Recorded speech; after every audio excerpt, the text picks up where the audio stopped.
Hello, everyone. Welcome back to Codex. Today's speaker is Alejandro Parada-Mayorga from the University of Colorado, Denver. Dr. Mayorga is an expert in signal processing on graphs and networks, and today he'll be telling us about algebraic neural networks. Take it away. Now, thank you very much, Michael, for the introduction. So first of all, I want to thank Mike, Emily, Dustin, and John for inviting me today. It's a pleasure and it's an honor to be here. So today I'm going to talk about an abstraction that we call algebraic neural networks. This is a algebraic generalization of convolutional neural networks. And I'm going to focus the talk on discussing on the uses of this abstraction to understand stability to small deformations of these architectures across different domains. But also at the end of the talk, I'm going to mention a little bit more about how this abstraction can be used to propose new convolutional architectures that are consistent with the ones that have been used extensively. So let me start with some motivational remarks. Okay. So the problems that are of interest in this talk are high-dimensional machine learning problems. Here I mentioned three of the most popular of these problems. So we have the problem of image classification. So where our input and output signals have several thousand components or several thousand pixels. So we have the problem of controlling a team of robots. So we are talking about network of robots of between 50 and 100 agents.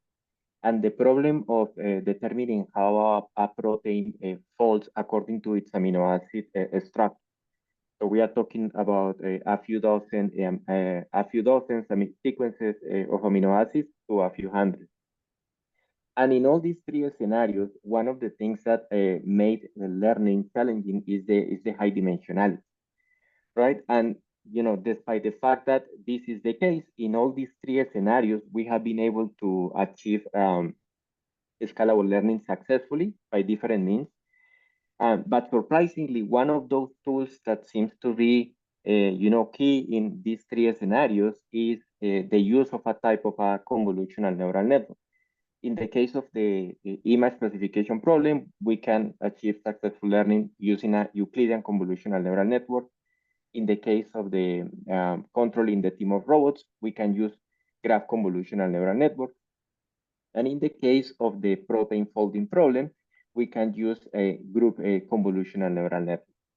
Now, what I mean by convolution in these three scenarios is different, but I have to point out that they have a common root.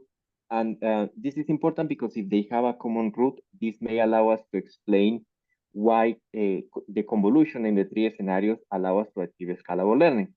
And one of those attributes of the convolutional operators, at least in the Euclidean case and in graphs, is that they allow us to leverage symmetries from the domain. So for instance, when we process images, we know that images have a translation symmetry. So basically we can identify the objects in the image as equivalent despite the fact that the one image is a translated version of the other. And one of the things that we know about Euclidean filters is that they are a translation equivariant. So if we delay our image, we perform a convolution is equivalent to actually perform the convolution first and then producing the delay after that.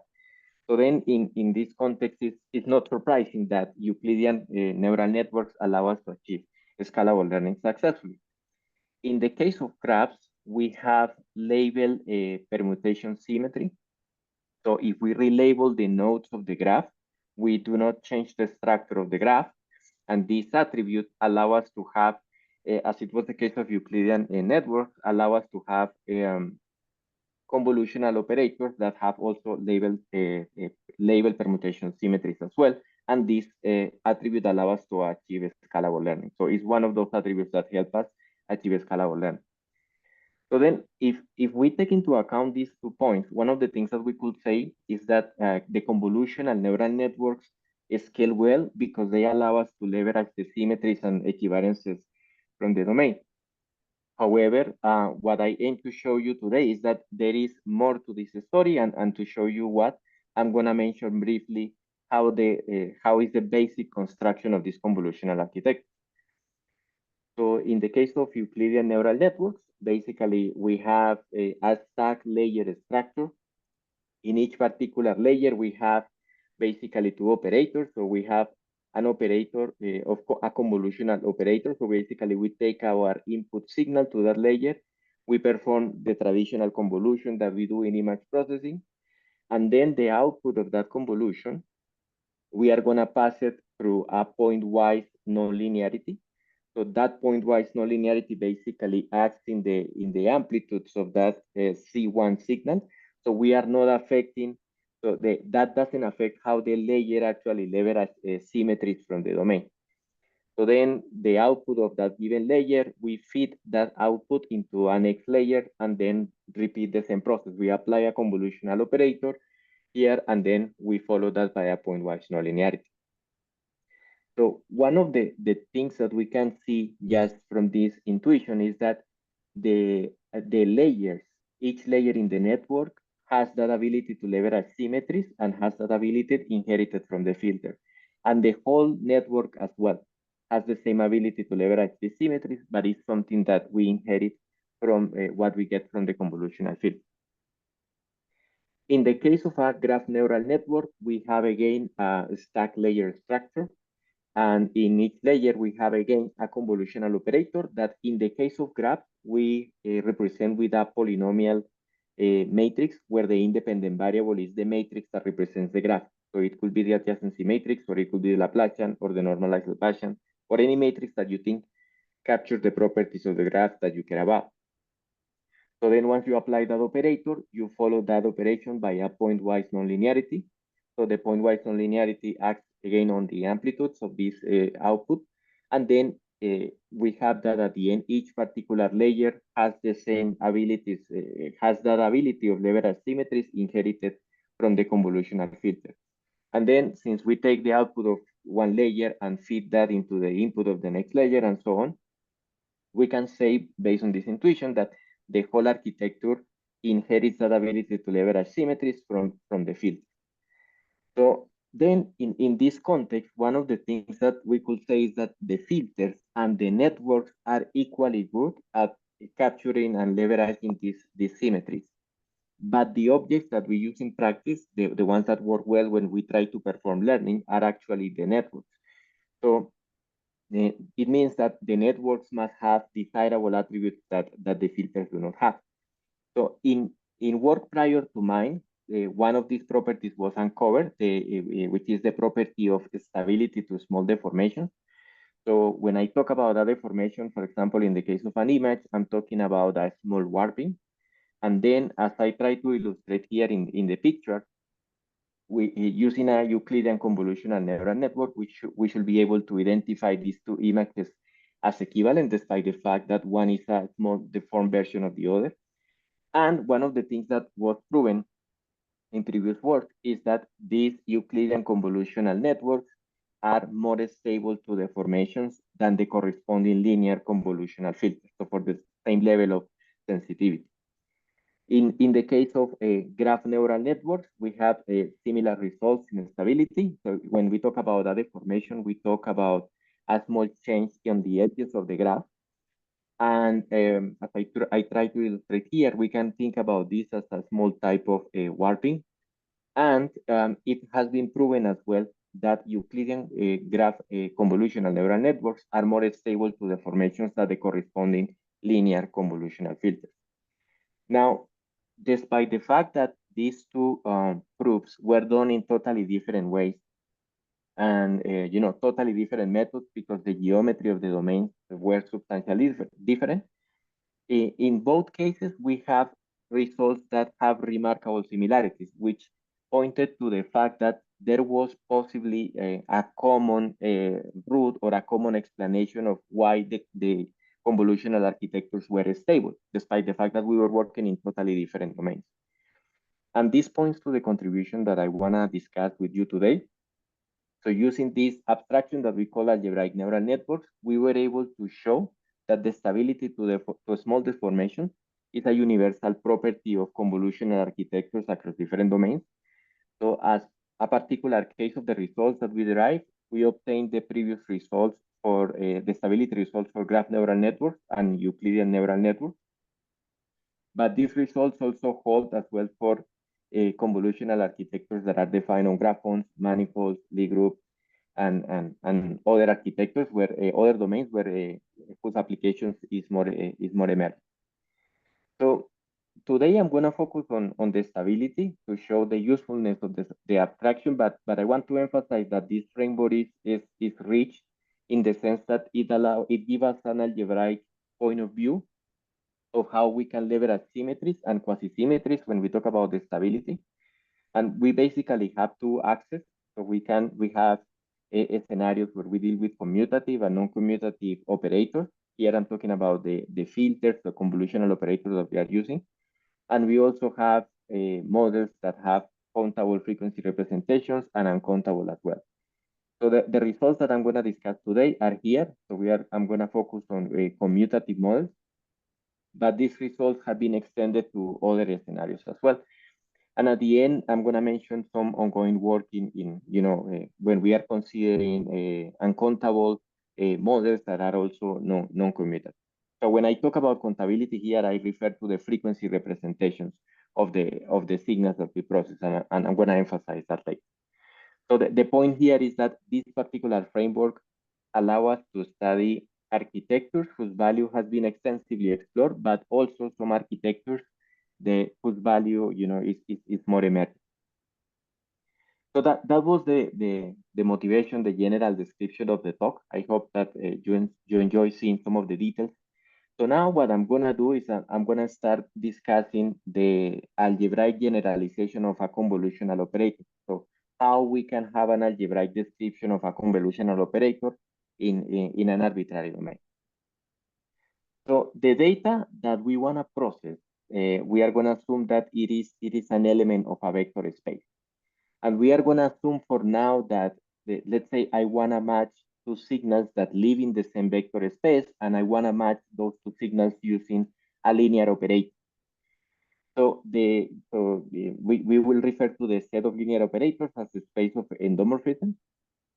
And we are talking about something, we can keep something in mind, something simple as, for example, Rn, and then the space of endomorphisms will be the space of matrices of size n times n. Or you can think about the set of functions that are square integrable in the unit interval. And you can think about one of these linear operators as the one that I try to show here, like an integral operator. Now, one of the things that we can see intuitively, abusing a lot your intuition, is that if we increase the dimension of the vector space, we also increase the dimension and the size of the space of endomorphisms. So if I want to find a linear operator that matches the two signals, one of the things that I need to do, if I want to make this search manageable, is to restrict the set of linear operators that I want to consider, if I want to successfully, efficiently compute this matching. So, and here is an idea, a suggestion of how we can do that. So one of the things that we can do is that we could introduce an algebra. So the algebra is a vector space with a notion of product. So you could keep, for example, in your mind the space of polynomials, ordinary polynomials. And what we are gonna do is that we are gonna focus on learning those linear operators that actually mimic the structure of the algebra. So, and we are gonna do that using a homomorphism. So the homomorphism is gonna be a linear map that preserves the products in the algebra. So if we focus in that particular set of linear operators, we can define what we call an algebraic signal model or a convolutional algebraic signal model. So that model is going to be given by this triplet, so A, M, and Rho, where A is an algebra with unity, so there is a vector space with a notion of product, and we also have an identity element for the product.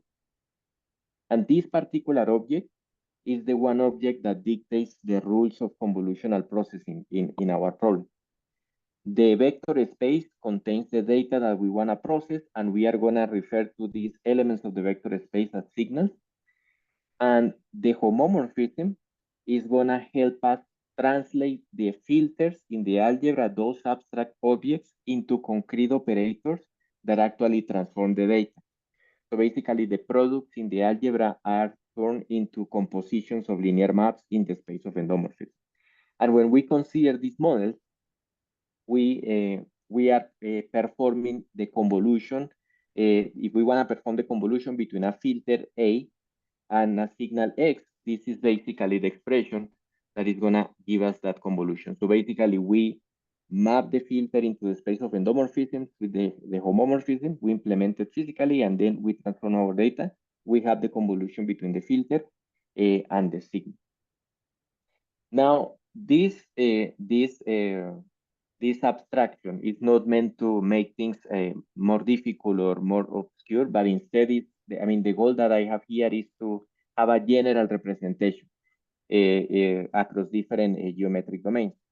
So let me try to show you with the same model how we can actually see the classical signal processing models with this particular trip. So let me start with perhaps the easiest case, which is the case of a graph signal processing. So in graph signal processing, the domain that where our signals live is always a graph. So we can think that the signals that we care about are a collection of scalars, each of which is defined on top of the nodes of the graph. And we are gonna associate that collection of scalars with vectors in Rn. So in the case of the picture, we will have that our signals will be vectors in R8 because we have 8 nodes. So each component is gonna be associated with the value here. So the first component of that vector will be defined on top of the node that we call number 1. The second component will be the value x2 defined on top of the node number 2 and so on. So in this particular model, the convolutional filters are actually matrix polynomials where the independent variable is a matrix that represents the graph. So depending on the matrix that you choose, once you make that choice, you keep that consistent, and then any filter that you have that looks like this, the one that I show in green, is a convolutional filter.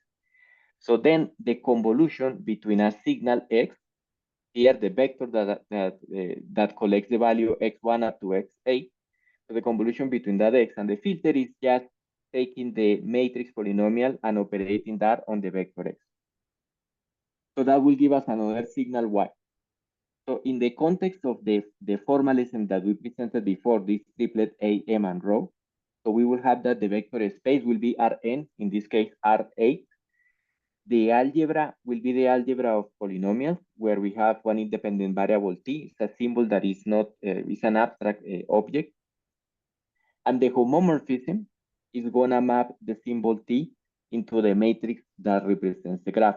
And then because the homomorphism is a linear map that preserves the product, so we turn this particular abstract polynomials into concrete operator polynomials that act on the signal. Now, we can also take a look at another classical model, which is the discrete time signal processing model. So in that particular case, the vector space is the space of square summable sequences. So we can imagine that these sequences represent the typical picture that we have, where we have a regular grid, and on top of the joints of that grid, we have the values of the signal.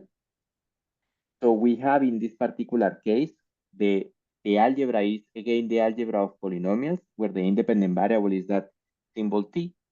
And the homomorphism is actually going to map the symbol t into the time delay operator. So that's the delay operator that we always use to shift the signal, the signal 1 unit to the right. So you can think that the sequence is shifting the subindex that we use, for example, if you think in terms of sequence. And then, since that homomorphism preserves the products, it's linear map that preserves the products, so we end up turning this particular abstract polynomial into this operator polynomial that we have here. So the independent variable is the polynomial that just moves your sequences to the right 1 unit in terms of the subindex. We could also think about, the image convolutional model.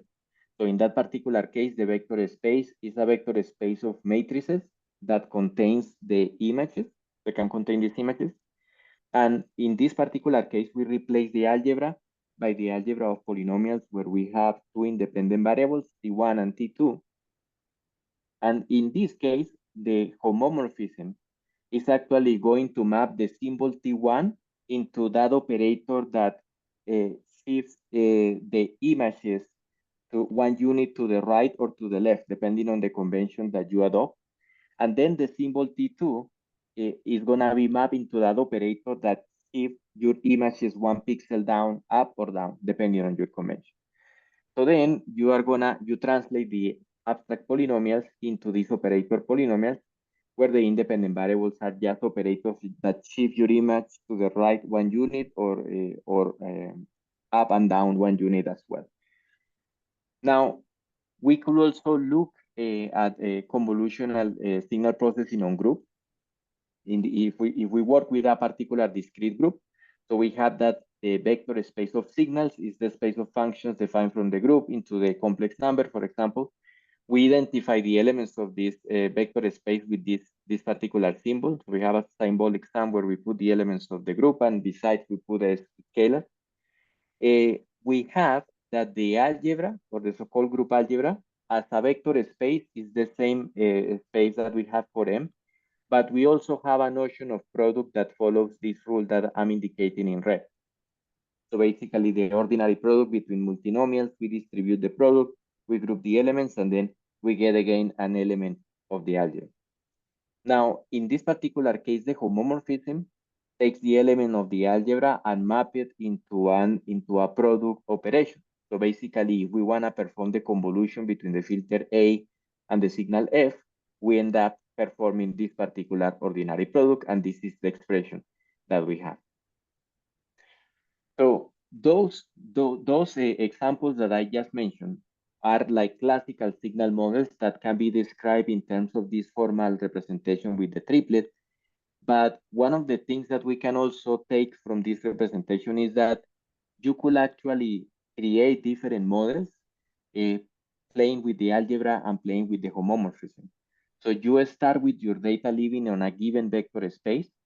You can choose your algebra according to the symmetries that you think you can leverage from the data in that particular domain. And then your job will be to find that homomorphism that translate the abstract operators in the algebra filters into concrete operators that transform the data. So now, at this point we have, let me recap a little bit what I just did. So at this point we have an algebraic way to represent convolutional operators across different domains. We wanted to do that because we wanted to generalize convolutional operators.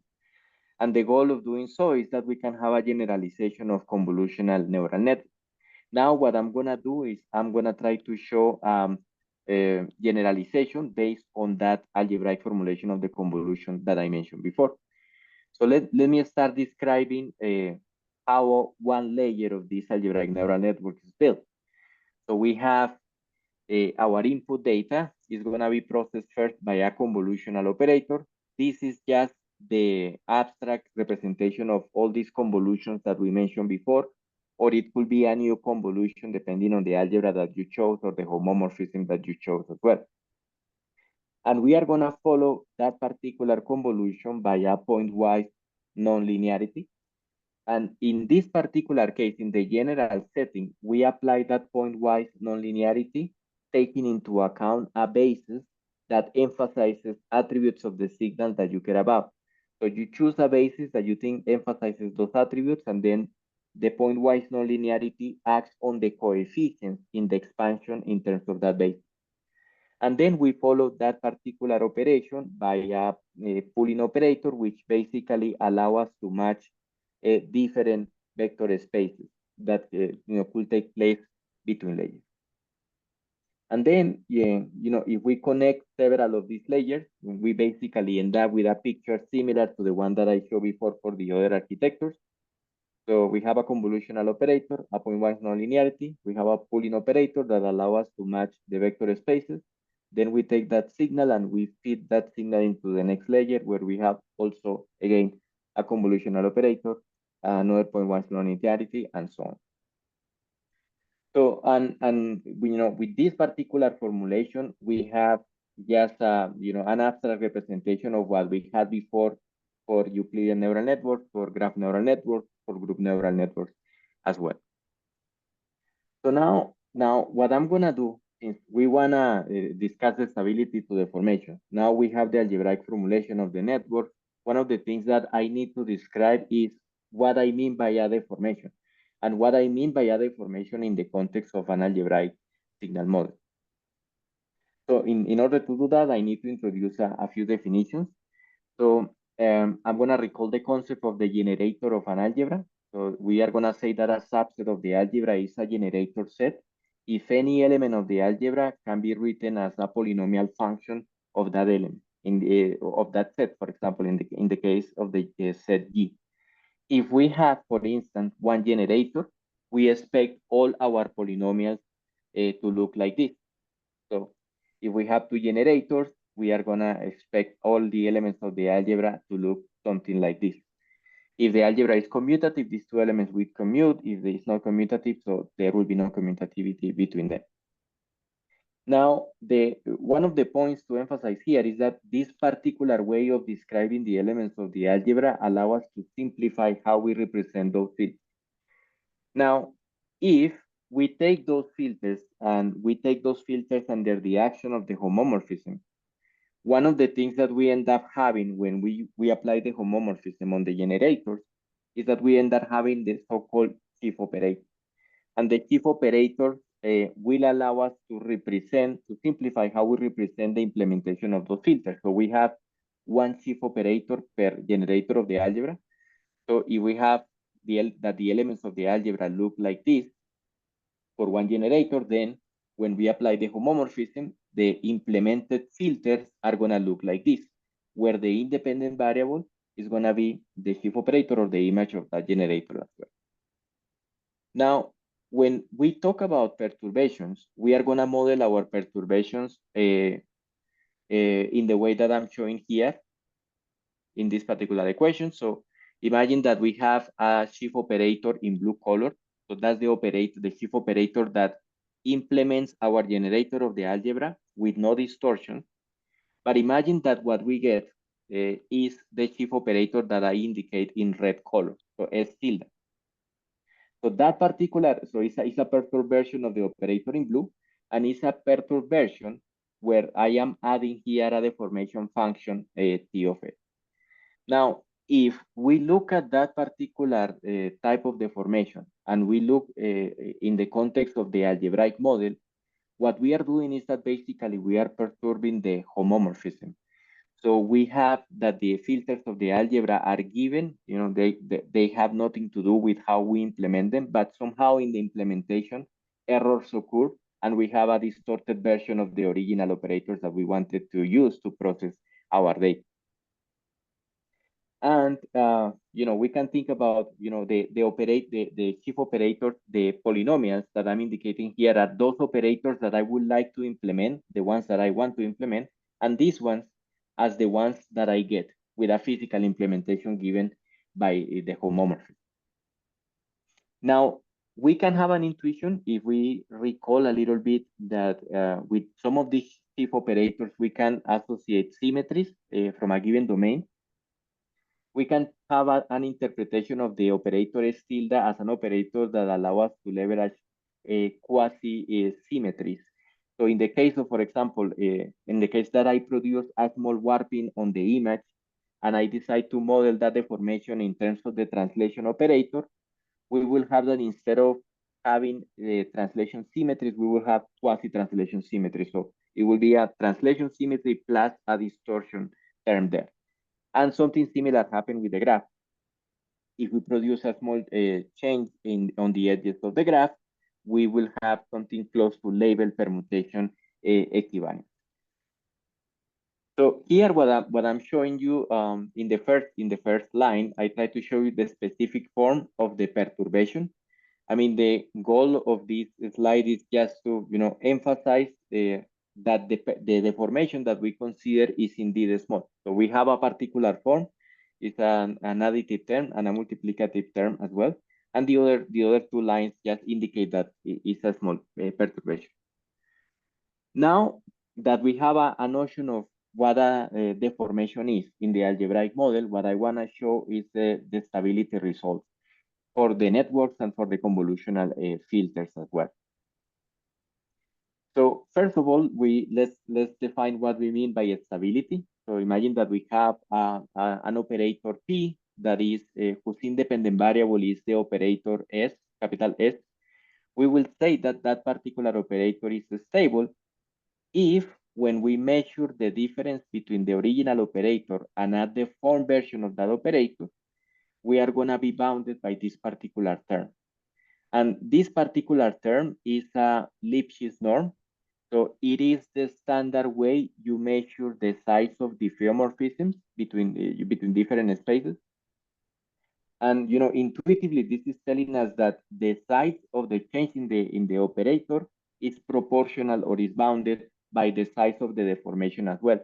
So we can think about this norm as measuring the size of a diffeomorphism, and it's a diffeomorphism that is affecting a geometric region that contains the operator S, for instance. So then when you deform that region into something else, you will get a version of your operator in S tilde. So that deformation produced in that region that contains the operator S is the size of that deformation is given by this term. And one thing that we have to emphasize before we move forward is that we know from concrete examples in Euclidean and graph neural networks that the stability is not guaranteed.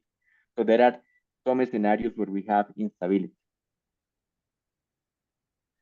So now what I'm gonna do before I present briefly the stability results is that I'm gonna provide a characterization of the filters.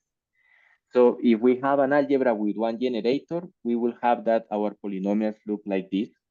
So in order to characterize the properties of these polynomials, what I'm gonna do is that I'm gonna replace the element G in the algebra by one independent variable, which is gonna be an ordinary scalar. So we have a scalar functional representation of the filter. And with that representation of the filter, we are gonna, impose constraints to characterize families. So in this context, we are gonna say then that a filter is Lipschitz if it satisfies this particular definition, which is the usual definition of being Lipschitz.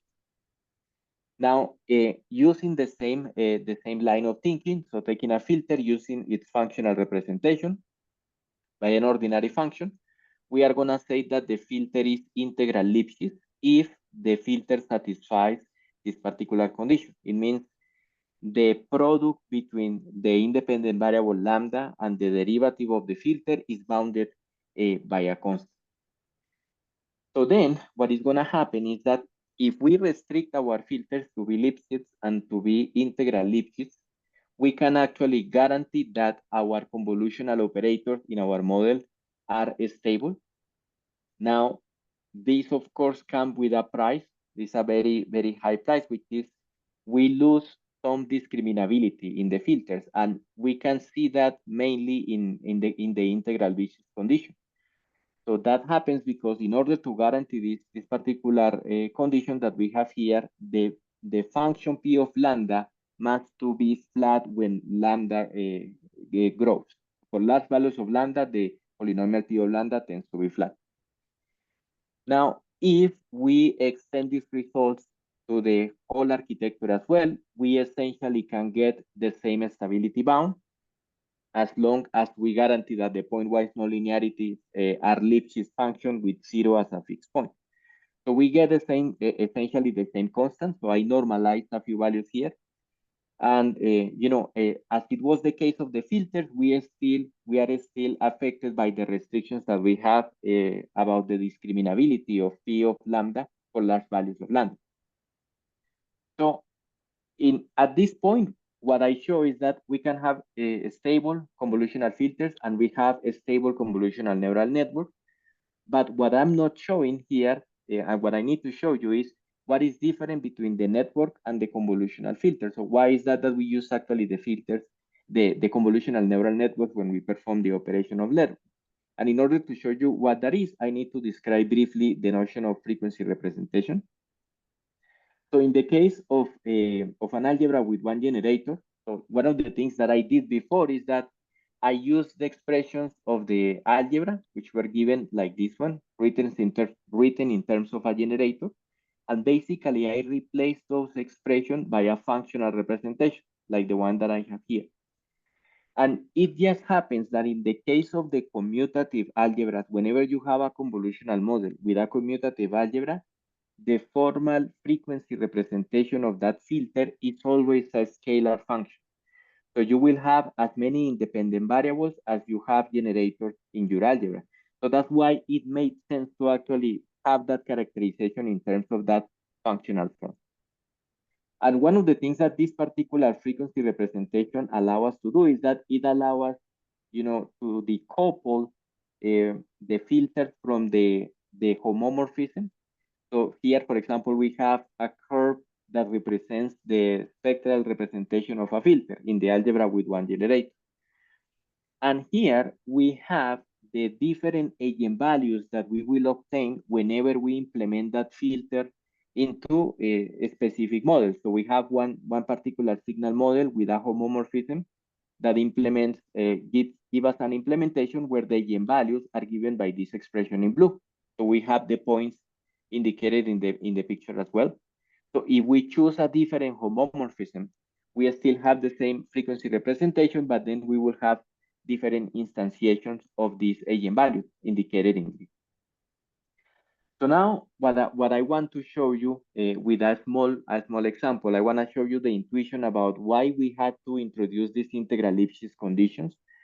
So let me start considering a perturbation that is a small dilation, like the one that I have here. So the operator in blue is the one that we would like to have, and the operator in green is the one that we get after this dilation. So what is going to happen with the eigenvalues of that particular, the operator in blue, is that they are going to be moved according to this scaling factor of 1 plus epsilon. So, and one of the things that we can see is that for small values of the lambda y, we are going to have a small movement. If we increase the value of lambda y, we are going to have significant movement. So here, the effect that I try to show here is not significant. I mean, the filter can be quite arbitrary in this region, but in this particular region, we have a significant change in the response that we get. So then, this is one of the reasons why we introduce this integral Lipschitz condition. So basically, this condition forces the filter to be flat as we increase the values of lambda.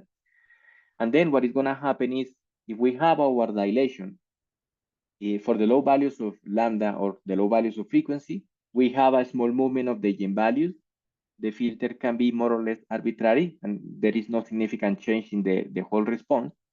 But if you increase the value of lambda or frequency, you will have a significant movement in the eigenvalues, but the condition of the filter is going to restrict the change in the final operator that you are implementing.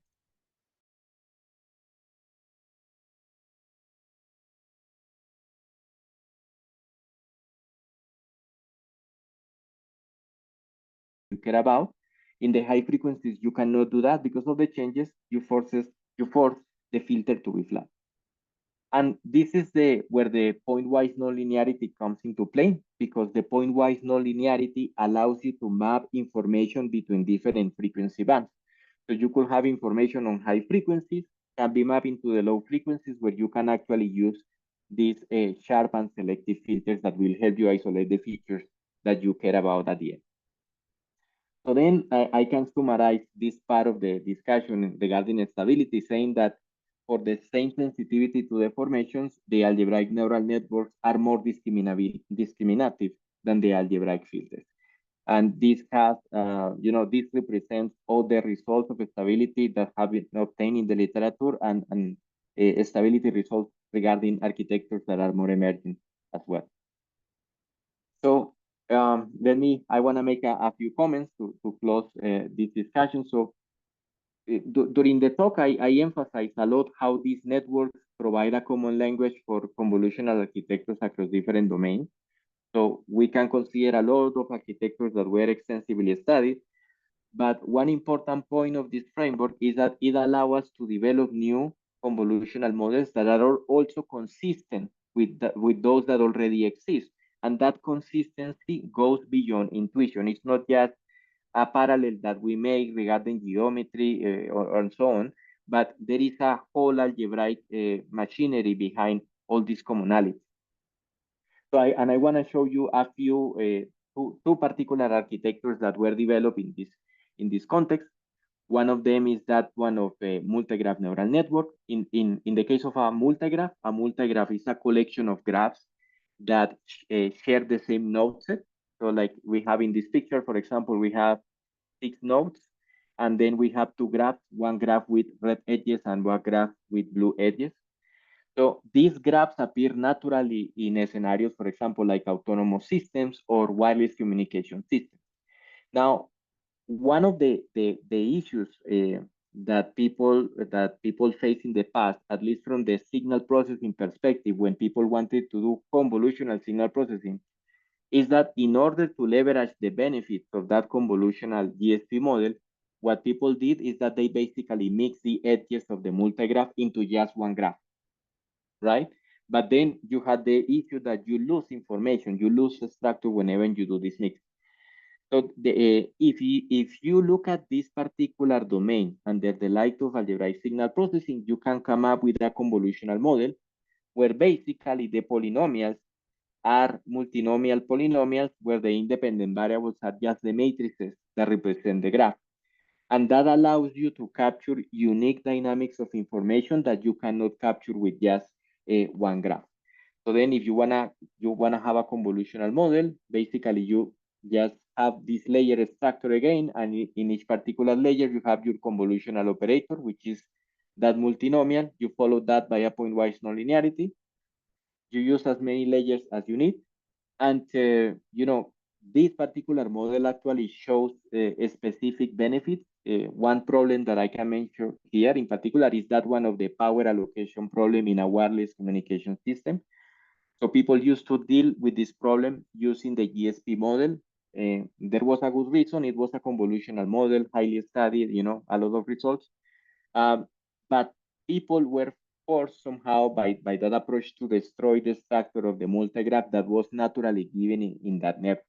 So when you preserve that heterogeneous properties of the network with the multigraph model, you can actually get improve the results that you get in that power allocation problem. Another way in which we can leverage this abstraction is that one in which you want to build a convolutional architecture that leverages symmetries from a Lie group into an arbitrary vector space. So this is, you know, the traditional approach to perform this type of convolution was usually to take your signal, then you project your signal into the group. You do the group convolution using a Haar integral. Once you got the result, you actually map that result into the original space where your data was living. So there was a lot of projections. There was a lot of discretization that you had to do. And that was problematic when you were handling data that looked like this, you know, highly entangled knots. In this particular case, one of the things that we found out is that it is possible to actually achieve a discretization. I mean, simplify the way you discretize your information, relying on the algebra and relying on the homomorphism. So basically, you discretize your filters using the generators of the algebra, and you also discretize, you carry on that discretization into concrete operators, finding the homomorphism that actually fits this approximation of the algebra. At the end, you end up with convolutional filters that are actually multinomial operators. Each particular operator, TG1 and TG2 hat, those are operators that actually capture an approximated version of the generators of the group algebra. And then, you know, if you want to build the convolutional architecture, you repeat the same process we mentioned before. You have a stack layer structure. You replace the convolutional operator by these polynomials.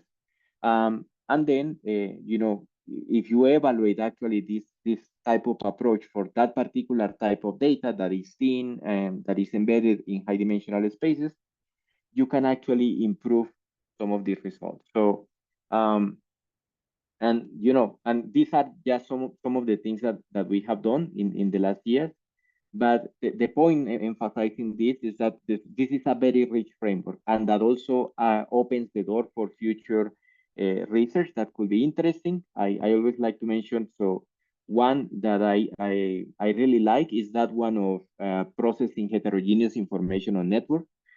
So one of those models that actually can be seen naturally in the light of the algebraic signal processing framework is that one of a quiver representation. So when you have a network, imagine that you have a network of robots that is described by this particular graph. So each particular robot handles information with different hardware, depending on the complexity of your robot. So you basically have matrices defined on the top of the nodes of this graph. And if you want to know or you want to understand how information propagates in that network, one of the ways you can do that is to associate a linear operator on the edges of this particular network. But that happens to be what is called a quiver representation. So the quiver is given by the graph, and the representation is basically consists on associating the vector space on top of the nodes and the linear operators between the edges. With that particular model, we can build also filters, convolutional filters. We have an algebra that we can use to define filters, and we can learn coefficients as well. It means we don't have to do projections with the data, or we don't have to do, dimensionality reduction or things like that. We can keep the data as it is and perform a convolutional learning as well. So this is some ongoing work. One problem that I think it will be interesting to consider under the light of this framework is that one of understanding the sampling problem. So there has been extensive work of sampling on Euclidean spaces, manifolds, and so on. We sort of more or less understand well that problem. But one interesting thing that I would like to see is, I mean, if there is something we can say from this algebraic perspective, what can we say about families of filters with different geometric structure, and what are the implications of those filters when I try to sample a signal? I mean, what do I mean by sampling in this algebraic context? And finally, there is another problem, which is that one of discretizing models that are described by partial differential equations. So what can we say from an algebraic perspective in this particular case? And one concept that seems to be promising, this is still an open problem, but that concept that seems to be promising is that one of homomorphism between representations. So in the homomorphism between representations of signal models, basically we have a map. You have two signal models with the same algebra, but you have vector spaces with different dimensions. And basically you are mapping signals back and forth between the two different spaces. So what can we say for those models that are described by partial differential equations? And yeah, that's the end of the talk. If you have any question, please don't hesitate to let me know. All right, everyone, please smash the react button. And I think we can go ahead and stop the recording now.